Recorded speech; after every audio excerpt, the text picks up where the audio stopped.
দেখায় আসসালামু আলাইকুম গাইস। আঙ্গুলে দাও। আজকে আমরা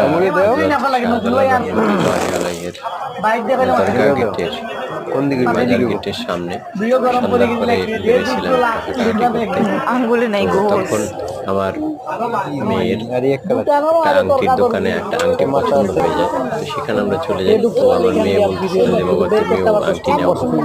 তো আরে ইয়া এই আমাকে কালো ট্রায়াল আংটিগুলা, দিচ্ছিল যে এটা হাতে দেখেন, এটা এই হাতে যে দেখেন লম্বা, সুন্দর হ্যাঁ লাগবে। এগুলা তা আমার হাতে কোনোটাই ফিট হচ্ছিল না। না, সুন্দর লাগে, ইউনিক আছে।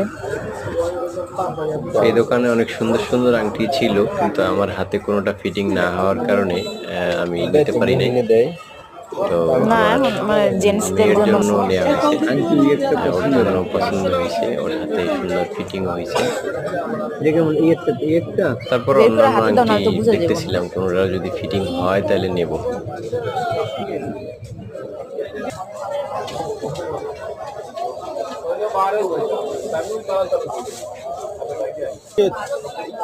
তারপর পাশে একটা পান দোকান চোখে পড়লো। পান দোকানটায় অনেক রকম মশলা ছিল, অনেক রকম অনেক ধরনের দামের পান ছিল।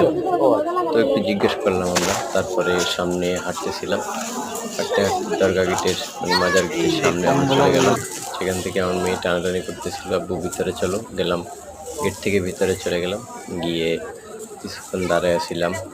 তারপরে একটু হাঁটাহাঁটি করলাম।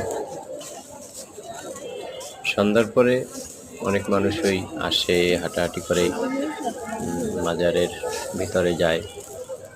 আর আমার মেয়ে অনেক খুশি, ঘুরতে আসছে, তাই আপনারা দেখতেই পাইতেছেন কতটা খুশি সে। ঘোরার কথা শুনলেই অনেক খুশি হয়। আর এটা হচ্ছে কবরস্থান। মাজারের পিছনের গেট থেকে বের হইলে কবরস্থানটা আপনারা দেখতে পাবেন যদি আসেন।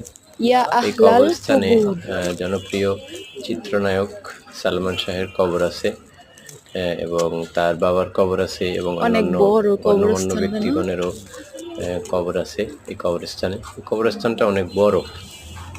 এখান থেকে আমরা এই কবরস্থানের শেষ মাথা পর্যন্ত হাঁটতে হাঁটতে গেছিলাম। তারপর আবার রিটার্ন করে আসলাম আমরা।